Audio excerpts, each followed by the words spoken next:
What's up, CFO gang? It's your boy Jay Tuck. You are now tuned into the Cowboys fans only channel. So go ahead, comment, like, subscribe, somewhere down there, and be sure to turn on that notification bell to make sure you're staying updated with all Dallas Cowboys content from the CFO gang.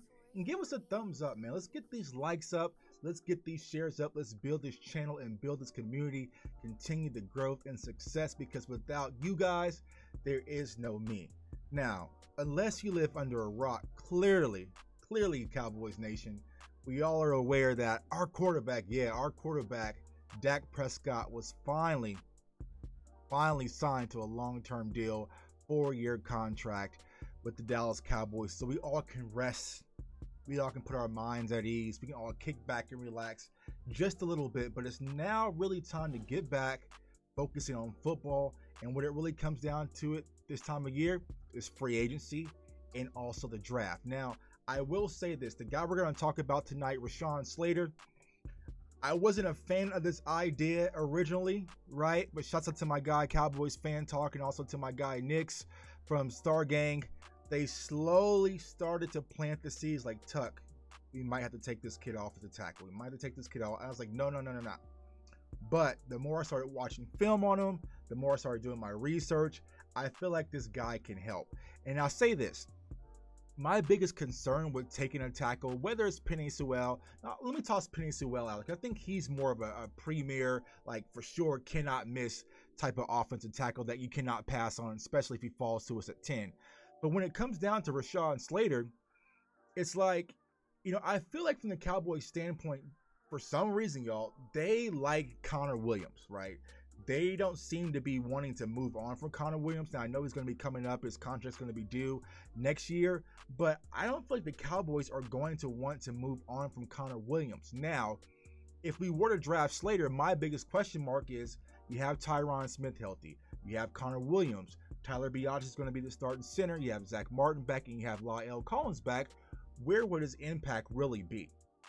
So if we are going to draft Rashawn Slater at that 10 spot, we have to fully get Connor Williams out the picture, right?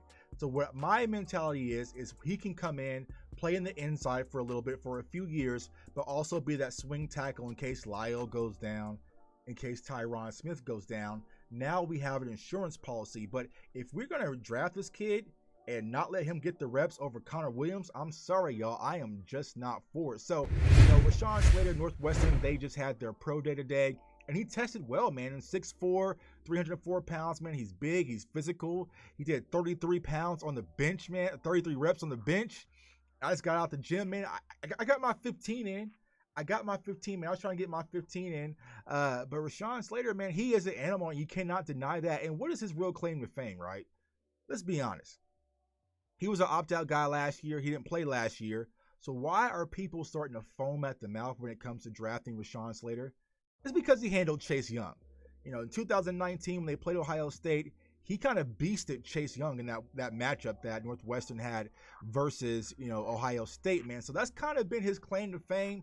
That's his trophy mantle, is I'm able to handle Chase Young.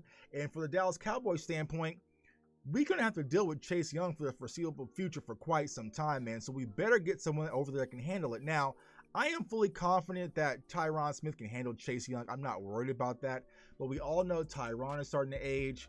We also know La'el Collins has some issues. Zach Martin's starting to get up there a little bit in age. And so, health is one of those things we have to start to think about when it comes to really building this offensive line.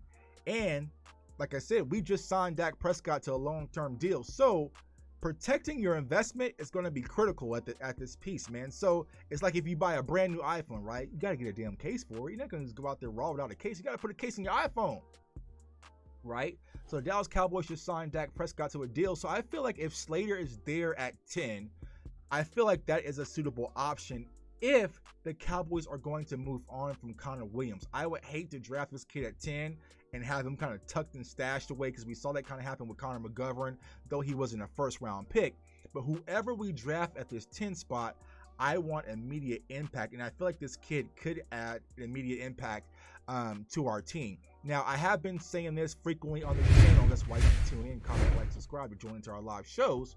When it really came down to the offensive line, right? last year we went through a lot of injuries. We saw a lot of changing, a lot of adjustments being made to make sure our offensive line could stay afloat throughout the season. But what I think was critical that we added to our team last year was depth, right? Even though Terrence Steele, we always screaming at our TV, get him out of here, he's horrible, he has to go, blah, blah, blah, blah, blah. Right? Terrence Steele got almost a full year of the NFL season under his belt. Connor McGovern, he finally got some reps. Tyler Biotish, who was a rookie, he got reps, right? We had Brandon Knight, he got reps. So a lot of this young Cowboys core, when it comes to offensive line, they got a lot of reps last year. So it really does add to our depth behind the I wouldn't say the Great Wall of Dallas anymore, but from the prototypical Zach Martin, Lyle Collins, and Tyron Smith that we're accustomed to. So, I really don't think the offensive line addressing it is a concern, but I know a lot of people are. And I feel like where my standpoint is, granted, we're at 10 right now. I don't expect to be drafting at 10 anytime soon. So hopefully we won't be here, anytime soon, especially after signing Dak Prescott and getting everyone signed and we get things rolling to where we actually should be. I don't see us in the top 10, but there are some other guys in the draft, whether it's, Leatherwood out of Alabama or the kid out of Notre Dame, the tackle, Liam. So there is some quality tackles out there you possibly can get day 2. But do you really want to go all in top 10 pick for a guy like Rashawn Slater? I wouldn't be opposed to that. Now, let's say, for instance, Pitts is on the board, Slater's on the board. I'm Pitts because I feel like Pitts gives us more impact than Slater can provide. But y'all know me, man. I'm toys, man. I like weapons. I like, you know what I'm saying. But I feel like Rashawn Slater, he would be a good pick. I feel like if we're going to go offense, it's Pitts, then Slater. If those two aren't available, and then we go strictly defense from that standpoint. So I feel like the Dallas Cowboys would keep an eye on. Now, he spoke today. I guess he hasn't been interviewed by the Dallas Cowboys yet. I think it was just the 49ers and the Chicago Bears, but he also mentioned how he looks up to Tyron Smith and, Zach Martin as the veteran leadership, and he's some of the types of guys he idolizes. And so if you're able to get this kid into a mix, I think it's only going to be beneficial for him. And also it's going to help a lot, not only with Dak, but also help a lot with Zeke, because we've all been screaming Connor Williams isn't a left guard, man, but for some reason they want to leave him there. But if you can plug this kid at the left guard position, let him get acclimated to the NFL lifestyle, and then maybe be your insurance policy for when we want to move on from Tyron Smith, I'm perfectly fine with that, man. So I'm okay with Rashawn Slater, man, because I said the kid is beastly. I can't knock him, can't take anything away from him. It's definitely there.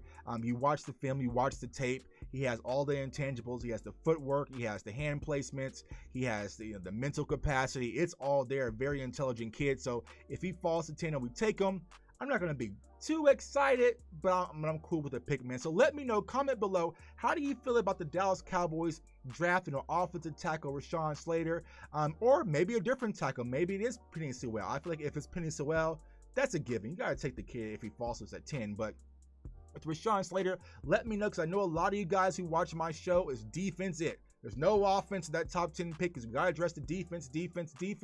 But I feel like if this kid was to slide to us at that 10 spot, you got to take a look. You got to take a glance to solidify that offensive line, and we can always circle back around and get defense and address that in the later rounds. So it's your boy Jay Tuck, man.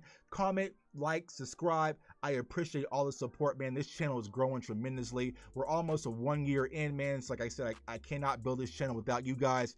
Thank you for all your support. Thank you all who follows me on Twitter and keeps me updated and content, man. We have a fun, man. It's not about me. It's about us, man. And Cowboys Nation, we're going to get this thing rocking and get ready for a 2021 season, man. It's your boy Jay Tuck signing off, saying peace. How about those Cowboys, man? Are we going to draft a tackle? A tackle, though? Man.